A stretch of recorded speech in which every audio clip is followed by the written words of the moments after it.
Okay. All right. So, good afternoon, everyone. We are going to be doing something a little bit early. That is to say, I don't know whether I've mentioned to you, but I'm going to be away during much of the month of June, which means I want to pack in a little bit of information now that you're going to need to know before we start up again. So, what's coming in the middle of summer is the calendar day that everybody forgets about, Tisha B'Av, right? The 9th of Av, because it's the middle of summer and it's after Shavuot, so people begin to wind down in their holidays. It's not exactly a fun holiday, so people sort of ignore it for other reasons. And then people begin to get back into the shul mood when it comes time for Rosh Hashanah. So right in the middle of summer, someone pull up, the door should still be open. So on the ninth day of Av, we have a day that commemorates destruction, but it's part of an entire set of days that are spread throughout the entire year, and as we're going to see, are tied to historical events that we still remember and commemorate. So we're going to talk about what those days are. We're going to talk about how we observe them, and we're going to talk also about some of the implications in the modern world, as well as why we do the things that we do and why we don't do other things. Make sense? All right. So first thing we have to get through our head is that we have spent the last 2,000 years in what we call galut, the exile from the land of Israel.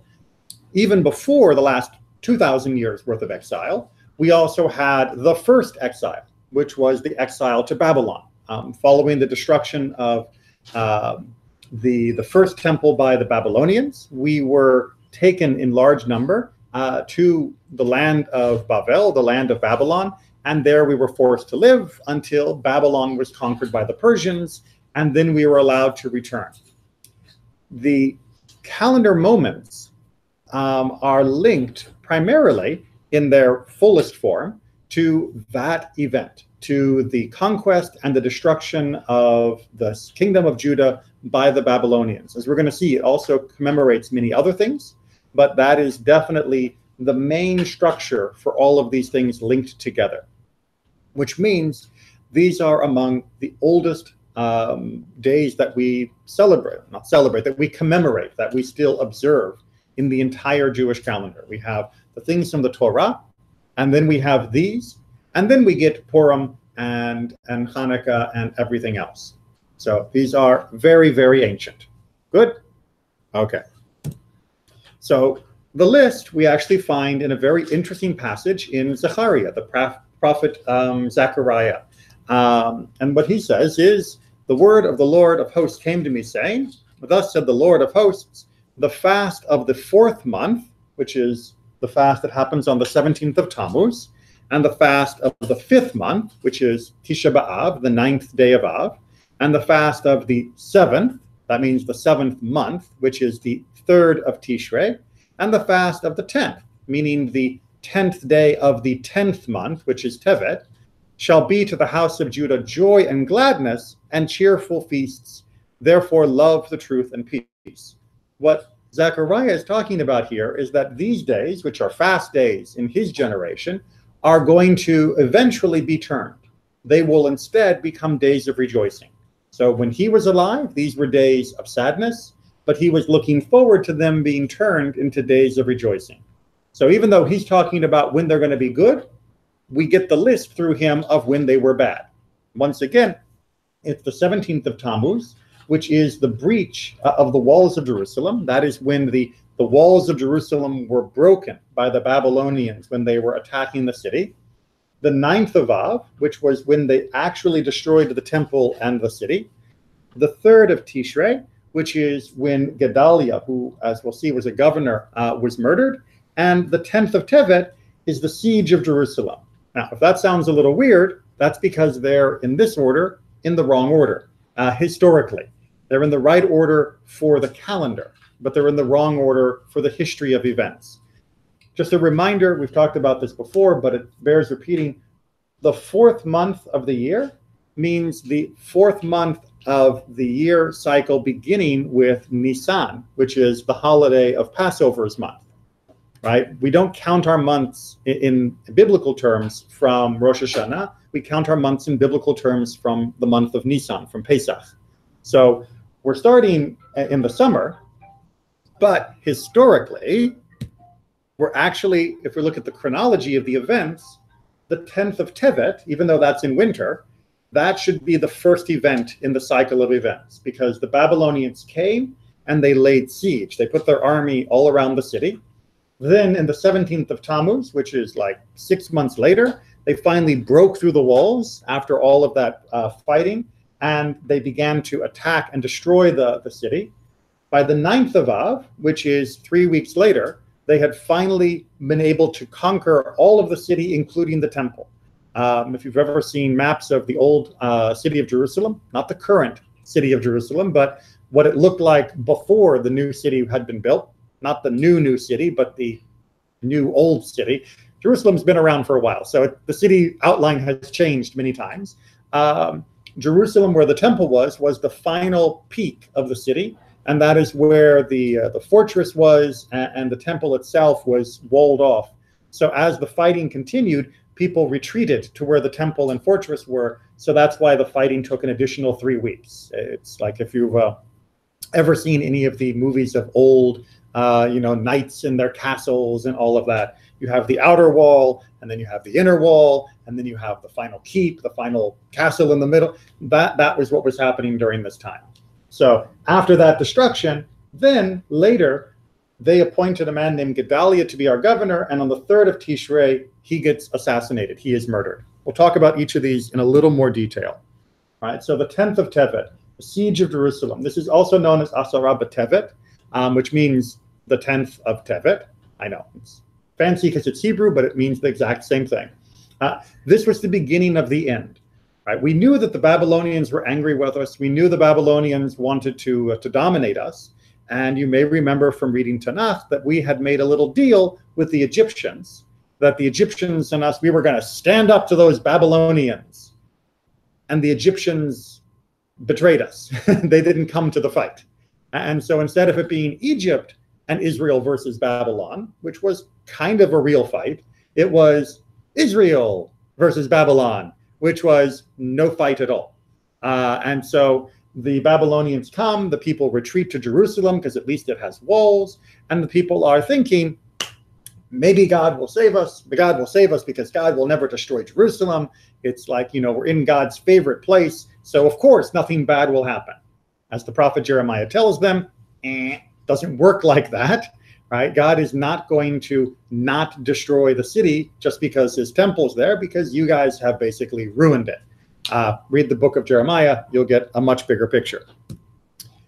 Then on the 17th of Tammuz, like I said, about 6 months later, you have the breach of the walls of Jerusalem. This is also known as the Shiva Asar B'Tammuz, which means the 17th of Tammuz. This is when the Babylonians broke down those walls, and they began to kill and destroy as they moved through the city towards the temple. But by tradition, this is not the only thing that happened on this day. Also, according to our tradition, the first tablets brought down from Mount Sinai were broken. The tablets that Moses brought, and then when he saw the golden calf, he broke them. That was the 17th of Tammuz, which you can kind of work out the math, right? We know when Shavuot was, and we know that he was up there for 40 days. And if you work out the math, it actually works out to be the 17th of Tammuz. So this lines up very nicely. We also, according to our traditions, believe that the Seleucids burned the first Torah scroll. That is to say, we still had the original copy of the original Torah up until the Seleucids, those are the people we fought during the Maccabee times, came and destroyed the Torah and, of course, erected their idol in the temple. So the 17th of Tammuz, it's not just the beginning of, it's not just the breach of the walls of Jerusalem back then, it's also the breach of us versus our covenant with God with the golden calf and Moses breaking the tablets. And it's also the beginning of the fight against us and the Seleucids, the fight of the Maccabees. So a lot going on that day. And that's coming up quite soon. And then the 9th of Av, Tisha B'Av is the day of destruction of the temple in Jerusalem itself. And this is when they destroyed the temple, which, as I said, was the last holdout. Now, the temple was destroyed a second time by the Romans. This is 500 years later, actually more like 600 years later, in the year 70 CE. And it happened on the same day. So the Babylonians destroyed it on the 9th of Av. The Romans destroyed it 600 years later on the 9th of Av. And that's not all. On Tisha B'Av, on this 9th day of Av, by tradition as well as by historical record, all of these things happened on that same day, right? The generation who left Egypt were told that they were no longer going to be able to enter Israel. You know, the spies come back, they give the bad report, and God says, nope, that's it. We're done. You guys aren't going to Egypt. That decision, the 9th of Av. Beitar, which was the last stronghold of the Bar Kokhba revolt when they were fighting against the Romans in 136, it fell on the 9th of Av, which would have been about 70 years after the Roman destruction of the temple. And then later, Hadrian gave the order that the entire Temple Mount be totally plowed under, that it be destroyed, that they would just make sure that there were not even 2 bricks on top of each other, just totally destroy the upper level on the 9th of Av. We also know that the first crusades that were declared by the Pope were declared on the 9th of Av in 1095, which it wasn't just against the Muslims. The crusades also killed tens of thousands of Jews because the crusaders liked killing and we were good targets. We also know that the Jews were expelled from Spain in 1492 on the 9th of Av, on Tisha B'Av. And from England to 1290? Oh, yes. Sorry, I skipped one. Yes. And from 1290, the edict for Jews being kicked out of England was also done on the 9th of Av. World War I began on the 9th of Av. And World War I, of course, was not only a horrible tragedy for all of humanity, but World War I began the set of events that, of course, led to the Holocaust.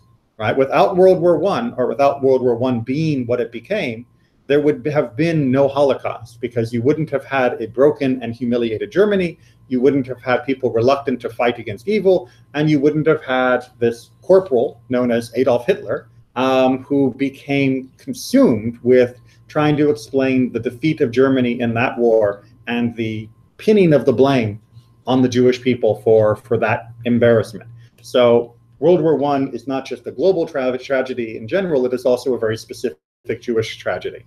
And during World War II, the removal of the Jews from the Warsaw Ghetto, when they moved them to the concentration camps to kill them, the 9th of Av. And then more recently, the JCC bombing in Buenos Aires, which was done by Iran, was done in 1994 on the 9th of Av. It's a bad day. Right? This is not a good day in Jewish history. Now, there's a teaching that says, why would God have allowed all of these events to happen on the same day? And the answer is given is because this is mercy.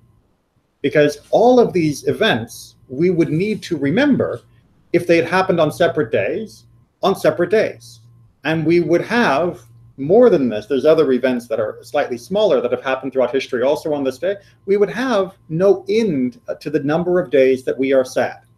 But instead, God said, tell you what, I'm going to bundle all the bad stuff. It's all going to happen on one day. And you're going to feel miserable for that day. But the day after, you don't have to worry. And the day after that, you don't have to worry. You don't have to remember bad stuff from other days. So we're not going to have all of these bad events happening throughout the calendar. We'll just bundle them up so that you just get it over with. Right? It's like going to the doctor.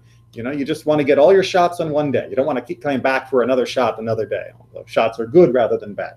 I know that doesn't mean the kids think so, but all right. Which then now chronologically, we move on to the 3rd of Tishrei, which was the murder, the assassination of Gedaliah. This is also called Som Gedaliah. And Som Gedaliah was the governor who had been put in place by the Babylonians. He was Jewish, and he was one of the people from the royal family. And the Babylonians said, all right, we've smacked you down.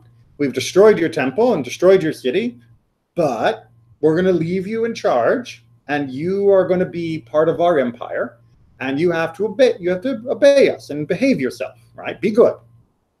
And as soon as they began to leave, as soon as their back was turned, Jewish terrorists murdered Gedaliah.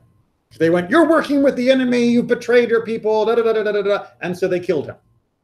And the Babylonians went, "Fine, okay, had it. You guys we're done, right? You tried to fight against us with the Egyptians. You made us you wouldn't even surrender when we were trying to attack your city, and now you've murdered your own guy that we left in charge of this. You don't understand. We've won, you've lost, and now all of you out. Everyone to Babylon," right? They not quite everyone, but thousands and thousands of Jews were taken and shipped off to Babylon so we wouldn't cause any more trouble. So the murder of Gedaliah wasn't just a terrible political event. This was the end of Jewish, even little bit, independence. Remember, under the Persians, we at least had something like this. And under the Greeks, we had something like this. Under the Babylonians, because of our own terrorists, we lost this. And this was what prevented us from rebuilding the temple right away and rebuilding ourselves right away. If they hadn't murdered Gedaliah, we could have rebuilt. Now, they wouldn't have let us rebuild the walls of Jerusalem because, that makes for rebellion. But we could have rebuilt our society and our culture much more easily if we hadn't had our own terrorists kill our own people. So Som Gedaliah is the end of that cycle of destruction, meaning that the final nail in the coffin wasn't Tisha B'Av. The final nail in the coffin was Jewish terrorists killing a Jewish governor. Make sense? And if you notice on the math, the third day of Tishrei is the day after Rosh Hashanah. Right? The first of Tishrei is Rosh Hashanah 1, second of Tishrei is Rosh Hashanah 2, third of Tishrei is Som Gedaliah, which means right after the beginning of the new year is when they murdered the governor of the city, the governor of Judah. Way to go, guys.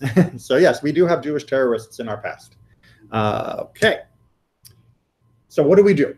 How do we observe these days? Well, there are minor days and then there are major days. Now, there are only two major days, and that is Yom Kippur and Tisha B'Av.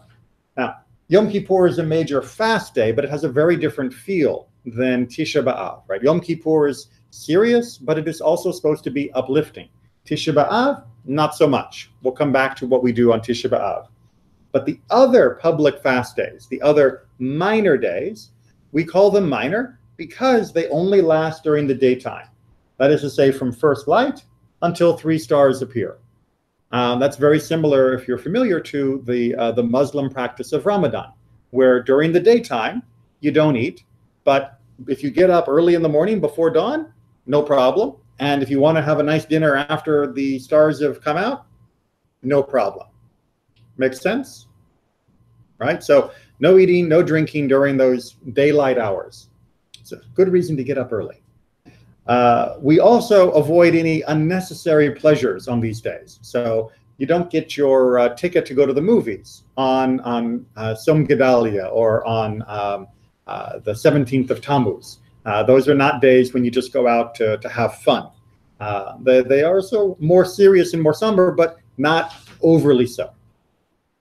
Clear? Clear. For the major days, that is to say Yom Kippur and Tisha B'Av, there are additional practices.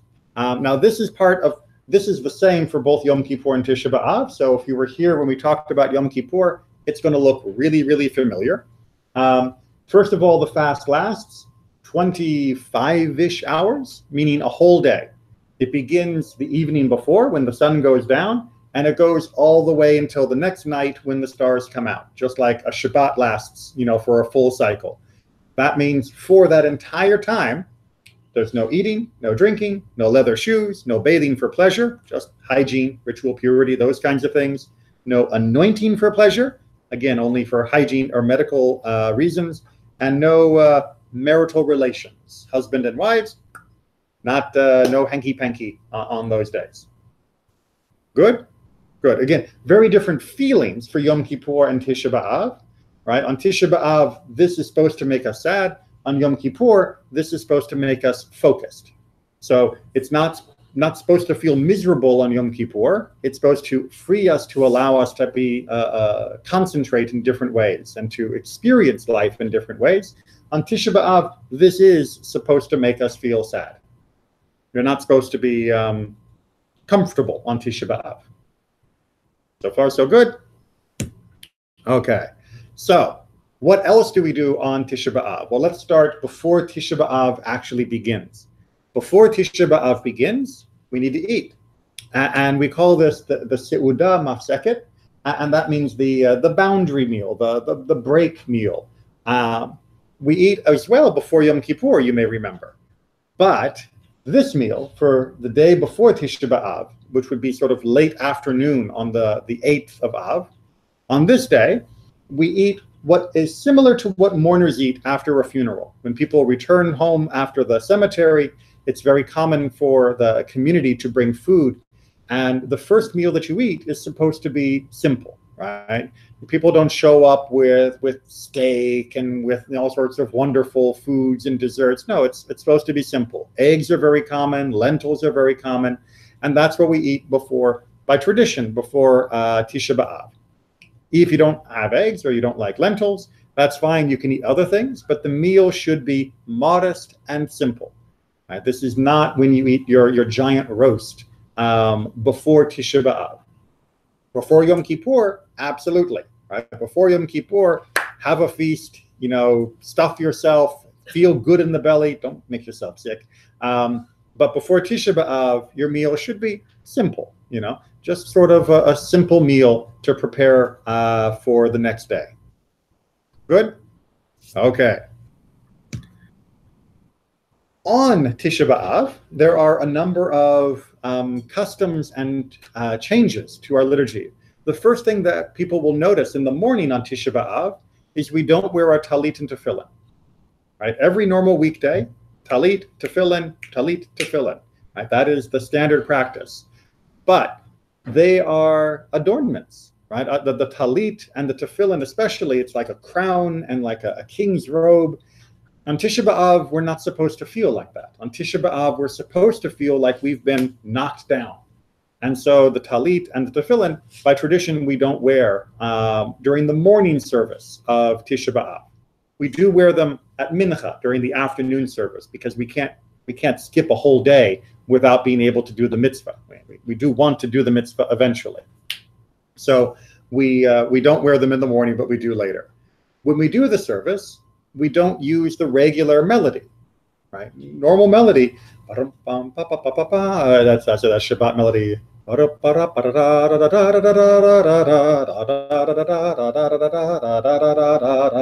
Right? It's nice, it's sort of light, it's very pleasant. On Tisha B'Av, nope. You just read it, right? Take all the music, all the melody, and you just pull it out of the service and you drop it. And you just read the words.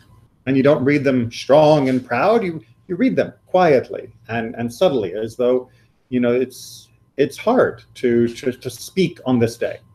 Also during Tisha B'Av, we don't greet each other. We don't say, oh, hi, how are you doing? Oh, it's good to see you and all of that.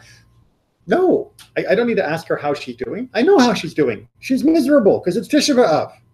And I can't act happy because I am sad. It's just like as if you were in your house after having buried a loved one. You are serious and you are quiet and you're not looking forward to seeing other people. You're just sort of acknowledging that other people are there. And then, of course, there are other changes in the Siddur, but those are all noted in the Siddur. So I'm not going to go through all of them. It'll say on Tisha B'Av or not on Tisha B'Av. Just few little changes that we do in order to pull out a little bit of the hope, take away some of that hope. So again, we feel a little more down, and to make us a little harder on ourselves, to reflect more on ourselves. One of the other things that we do, apart from reading from the Torah and Haftorah, is we don't study anything else. The book of Lamentations, Eicha, the book of Jeremiah, yes, but we don't study anything else. So I'm not going to come to the library and pull out a nice Jewish book, and commentary on Genesis. Nope, because study is joy. Study is too much fun. And if you study on Tisha B'Av, it's like, you're having a good time. And we're not supposed to have a good time. I think you're getting that message, yeah? Yeah. You can see why this is not one of the more popular holidays. So we do have readings. So on all the minor days of fasting, we read the Torah in the morning from Exodus, and there is no Haftarah in the morning. And then in the Mincha service, we also read, which is unusual, because normally on a normal Torah reading day, we normally just read in the morning for a weekday. But we will also read in the afternoon, the same section, and we add the Haftarah from Isaiah. On Tisha B'Av, it's a little different. We read different passage in the morning from Deuteronomy, and then we read from Jeremiah in the Haftarah. And then in the afternoon, we do read the regular fast day reading, and then we also read the regular fast day Haftarah from Isaiah. Highly recommend you look up these passages. Easy to find, or you can just refer to the video afterwards in order to see why they were chosen, because they really do help focus our thoughts. We also read the book of Lamentations, that is the book of Eicha, on Tisha B'Av. And this is something that we'll do in the evening, and we also do in the morning. It's not technically a mitzvah, so there's no bracha, there's no blessing done over it, but it is read publicly on these days for the evening and the morning. This is one of the things in the Orlando community that we like to do as a whole community. So on Tisha B'Av this year, we don't have a place yet. We haven't decided which synagogue is hosting. The whole community will come together on Tisha B'Av for this service in the evening. Clear-ish? Good. All right. Practices for the 3 weeks. So we've talked about the minor days, and we've talked about Tisha B'Av by itself. But there's also some practices that spread out over more time. That is to say, Bein HaMitzarim is a period between the 17th of Tammuz and Tisha B'Av, which, like I said, is the 3 weeks between the breach of the walls and the final destruction. And during those 3 weeks, there are additional restrictions on what we're doing. So during those 3 weeks, we're not scheduling weddings. We're not scheduling, big parties. We're not doing those kinds of things. If there's something that has to be done, like a Brit Milah, a baby got born, you can't schedule that. 8 days later, you have to have the Brit Milah. We, of course, do that. Bar mitzvahs, yes, of course, if the child is old enough and they need to have the bar mitzvah now, then we have the bar mitzvah now. Also, just like during a period of mourning, we don't get haircuts and we don't trim our beards during this time. So people get a little shaggy during the 3 weeks. Make sense? Okay.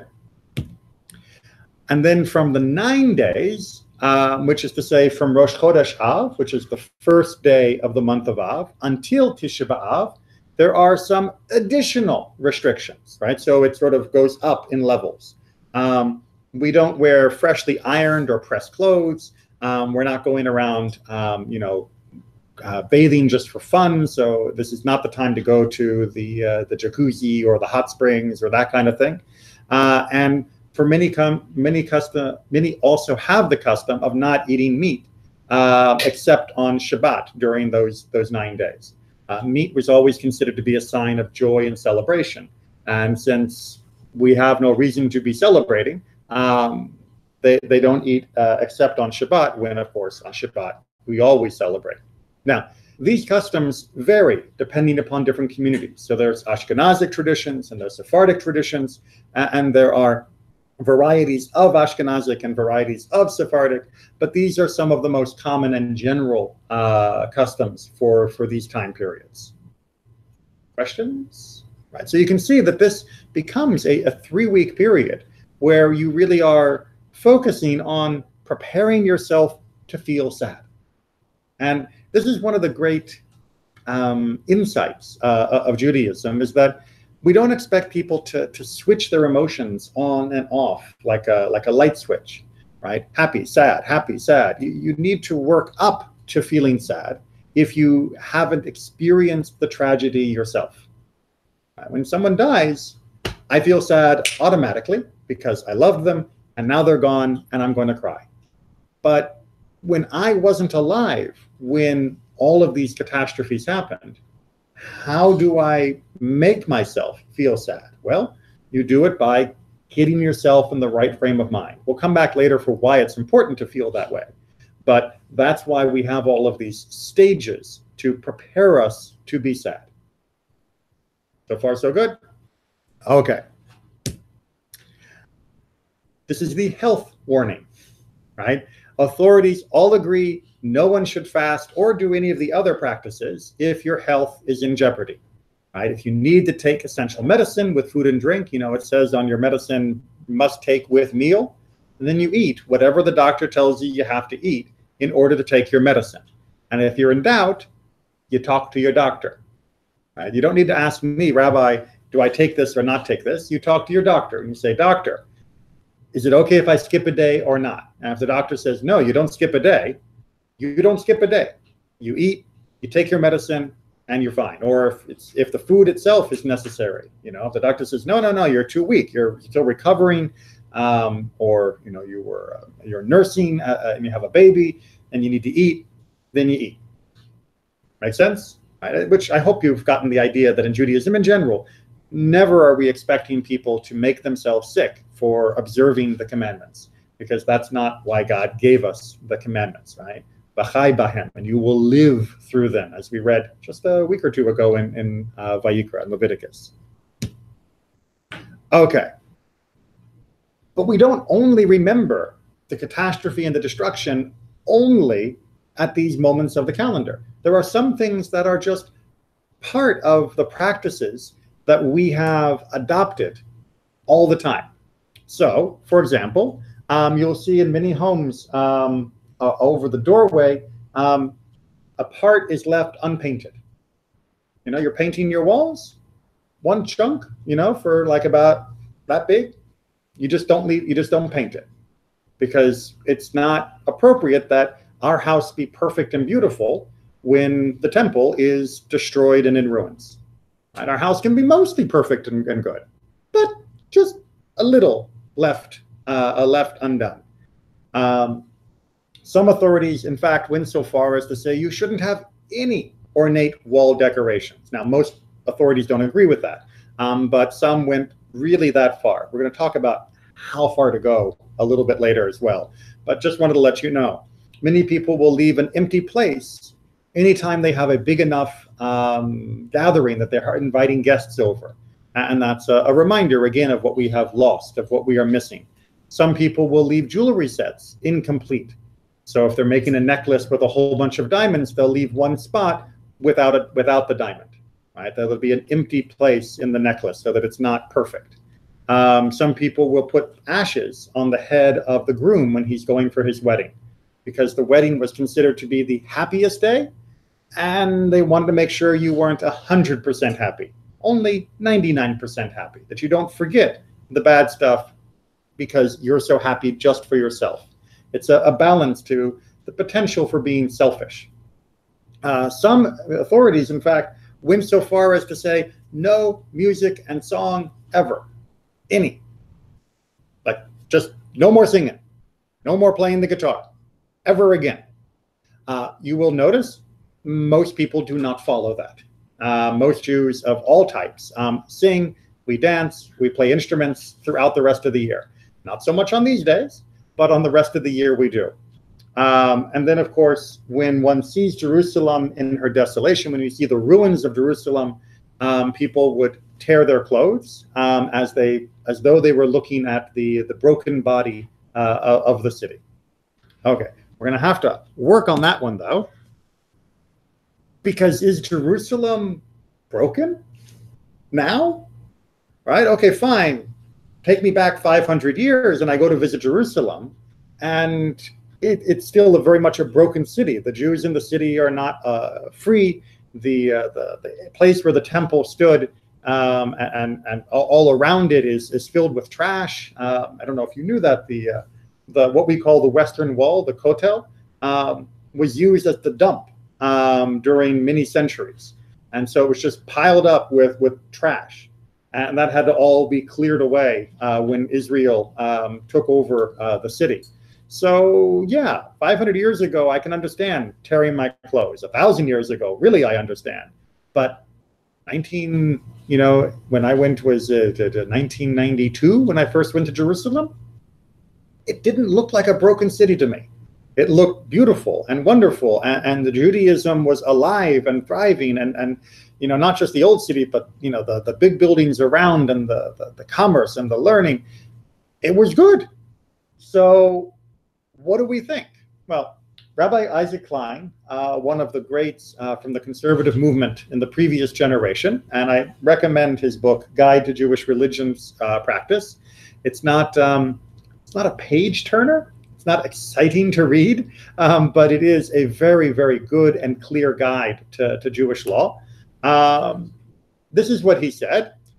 Without the longing for a return to Israel that was fortressed by these fasts, that is to say, by all of these days and all of these practices, memories would have grown dim. I'd imagine if we didn't have these extra days on our calendar, would we still think of Jerusalem?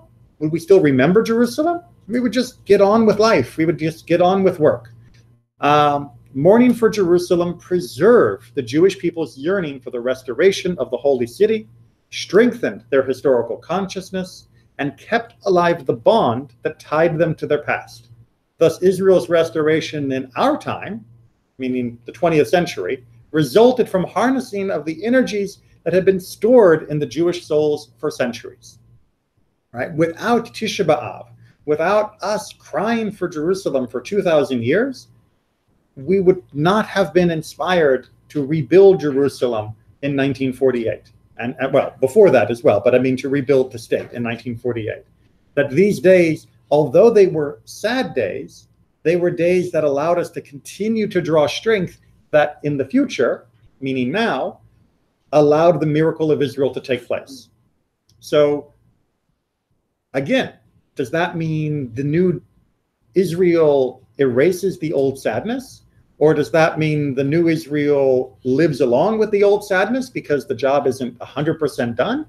Or what? Okay, so we have the first answer, which is new Israel wipes everything away. Right? This is what we began with. The prophet Zechariah says that these days are going to be turned into joy and gladness. Right? So we've got truth and peace. We've got Israel in our hands. We have Jerusalem in our hands. How can you be sad? How can you say, oh, Jerusalem, it's torn and destroyed. Oh, God, the Babylonians, when we were there. And the army is there. And the people are safer now than they've been for 2,000 years. Do we really cry the same way as we did?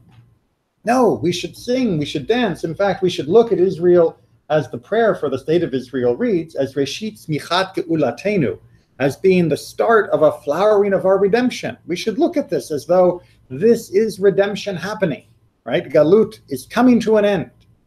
Be glad. Don't be sad. But this is Judaism, which means there's more than one opinion.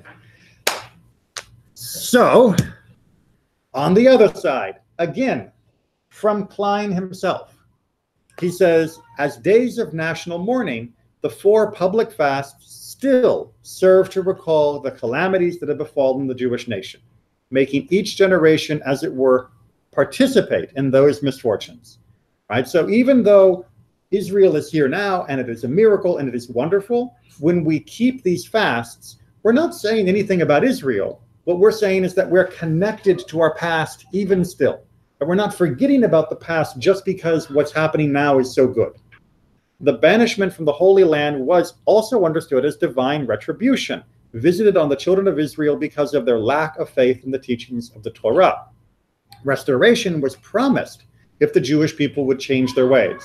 The lessons taught by our 4 fasts tended further to confirm Israel's faith in God's direction of history, especially in his providential concern with the destiny of the Jewish people. When we remember the destruction, we have a context for the redemption. If we don't remember the destruction, then we don't see the establishment of the state of Israel as being a miracle. It's just a political act. And so by remembering that past, we give more meaning to the present and more hope for the future. But there are some that argue, well, let's try something a little in between. And this actually is a position that's first discussed back in the Talmud, in Rosh Hashanah 18b. Said Rabbi Hana bar Bizna, which I always thought would be a great name to name my son, Bizna. But yeah, Rabbi Shimon Hasida, what is the meaning of that which is written in Zechariah, what we've read? God called them fasts, and he called them joy and gladness. How do we put these two things together?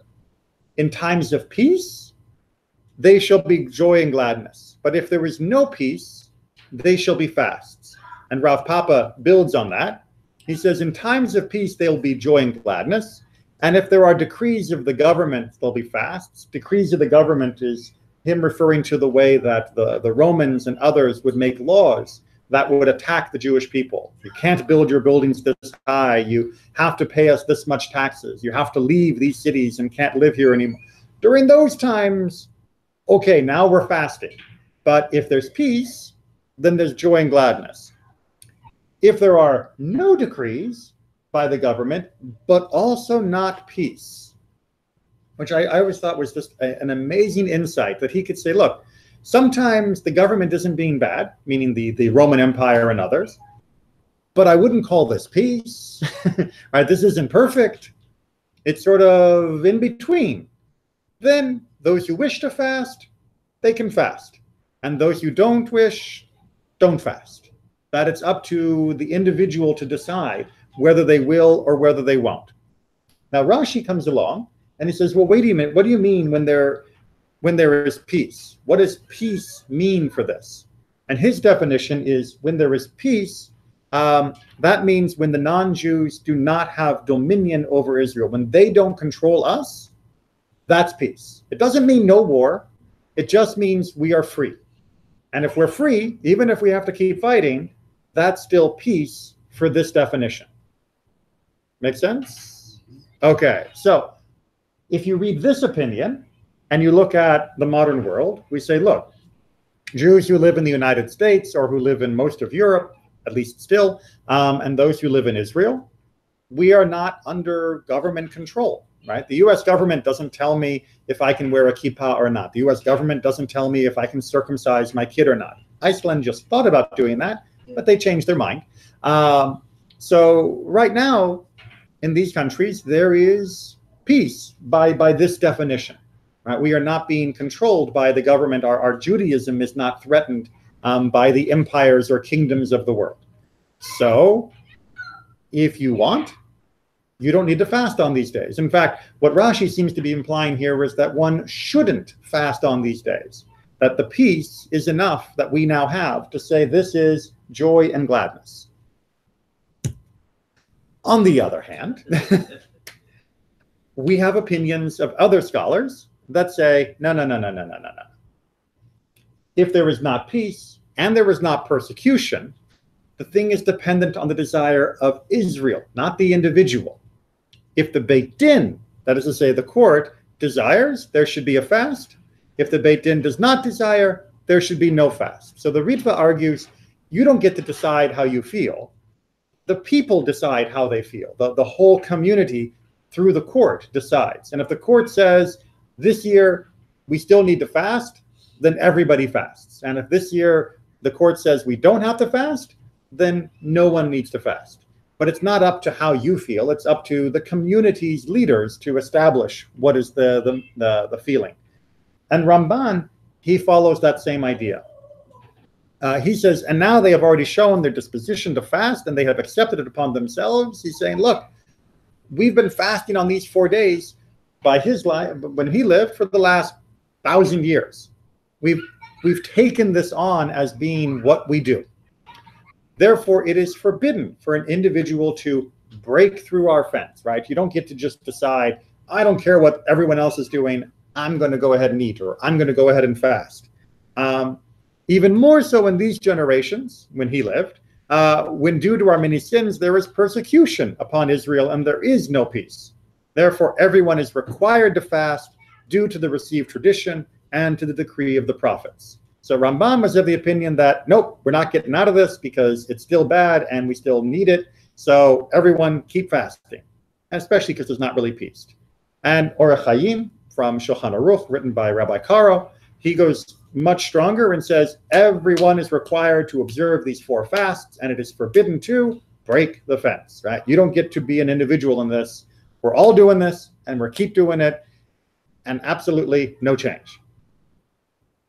Of course, they lived before 1948.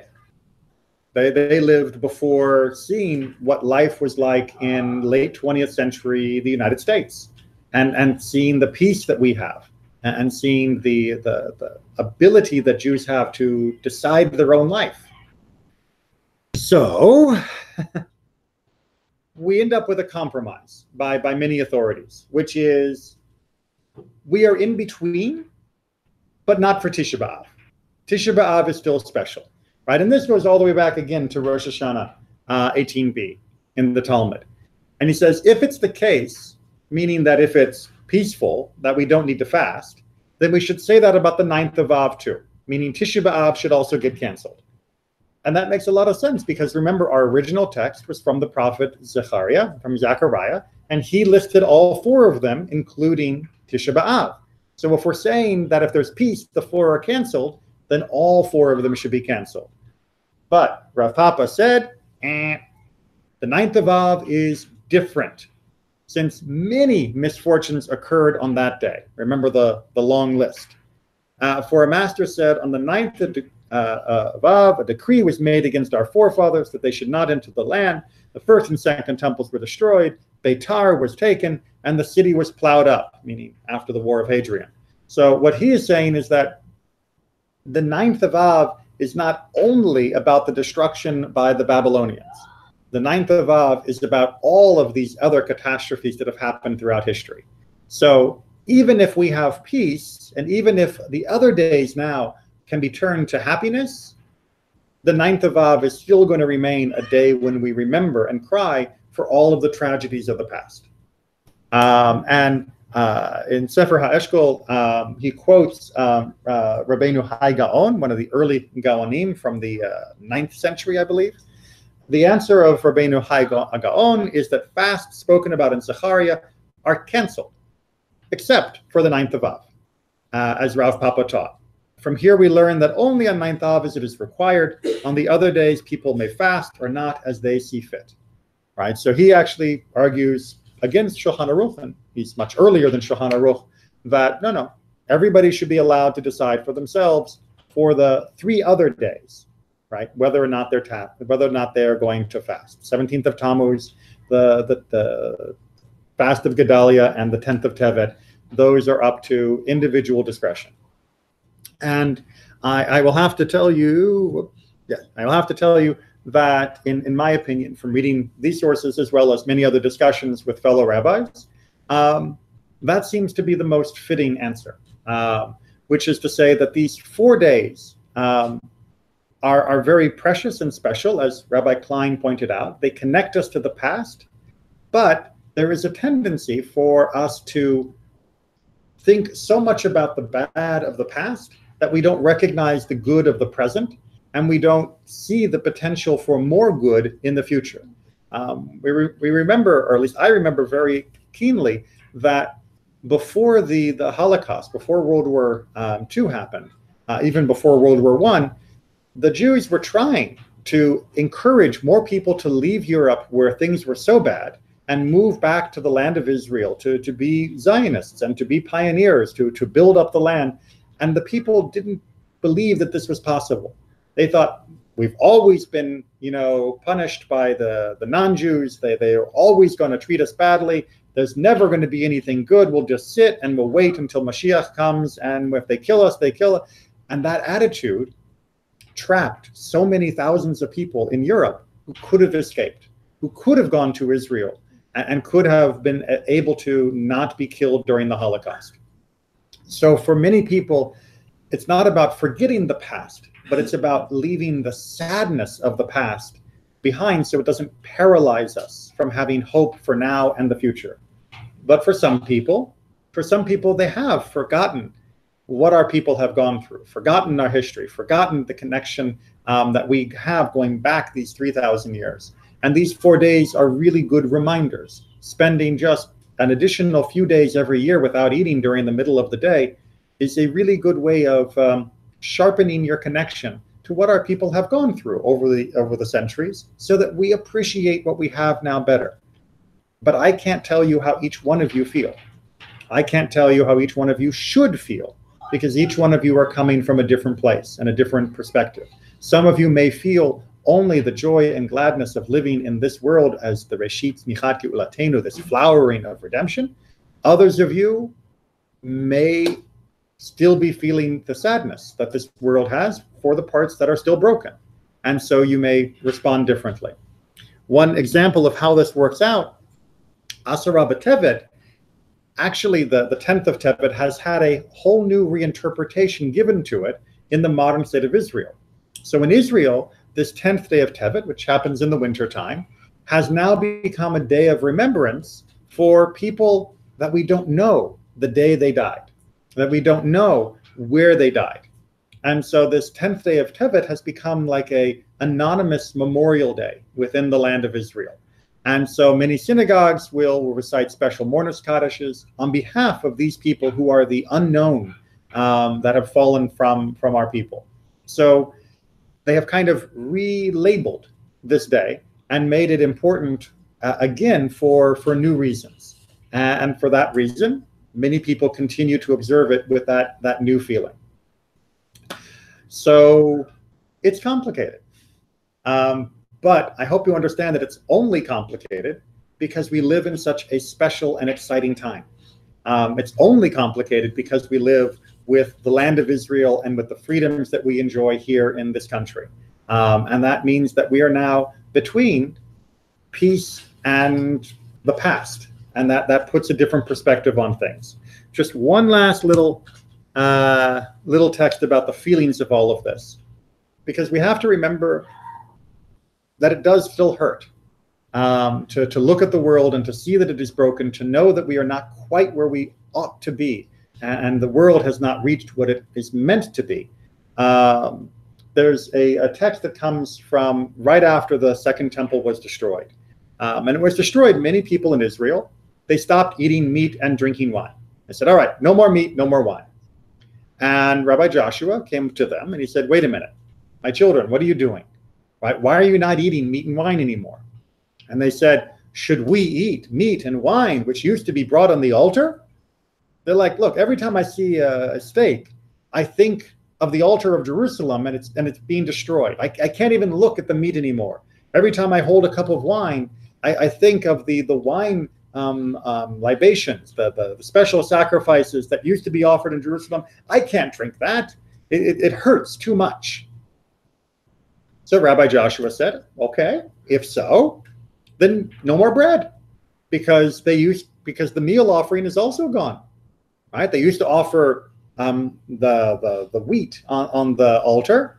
So if you don't want to eat anything that reminds you of the altar, you shouldn't be eating wheat. You shouldn't be eating bread. And they said, okay, fine. Then we'll live on fruit. Right? We'll just eat fruit. And he says, well, but there was also Bikurim. There was the first fruit offerings. And didn't they also do the pouring of the water during Sukkot on the altar? So in that case, no more fruit, no more water. And then the people were silent. They realized that if you're going to make your life all about the mourning, all about the sadness, all about I can't face the pain, that eventually you're dead. You kill yourself if you only remember the pain. But Rabbi Joshua understands. He says, look, my children, listen, it would be wrong not to mourn. Right? You can't not be sad. Because look at what happened, especially in his generation. This is just after the destruction. But to mourn too much is also impossible, right? If you don't mourn at all, that you can't ask someone not to be sad. But if you mourn completely and totally and it becomes your whole life, that is also impossible. As there must not be decreed. This is a general rule in Judaism. You can't make a prohibition that the majority cannot do.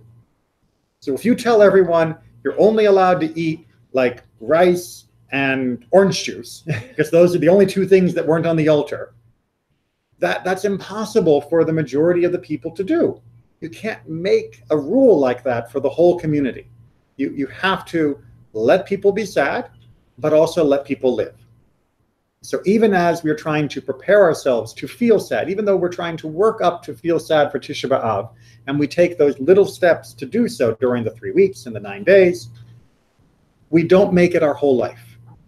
And after Tisha B'Av, then we have so much, I feel, a much deeper feeling of what we have accomplished in the last 70 years, the last 100 years, of what we have ahead of us in the next 100 years, God willing, and if we are worthy to make it, that the remembrance is powerful and life-giving rather than depressing or saddening. But each person has their own perspective. So as you approach this coming summer and these particular days on the calendar, try to bear that in mind as we go through them. And we'll talk about it after Tisha B'Av and see how you feel. And is this where we got the idea that we don't play music in the synagogues? Is it because of construction? Not exactly. So there's an idea of not playing music on Shabbat, and which is not about this. Right. That was about repairing your instruments, right? If you're playing your guitar and boing, the string breaks, are you going to repair it? Because you might just automatically do so because that's what musicians do. So that was where the prohibition originally came for music on Shabbat. But this is where the prohibition came in some communities, none of which still do it, which was to have no music ever anywhere, not even in your own home, right? No singing at a wedding, no dancing, at a bar mitzvah, just none. Which, as you can see, I think this last line really makes it. If you try to tell human beings you're no longer ever able to sing, I'm sorry, I can't live like that, right? I mean, I know I'm no opera singer and I'm not going to win American Idol, but sometimes I gotta sing. and it's just going to happen.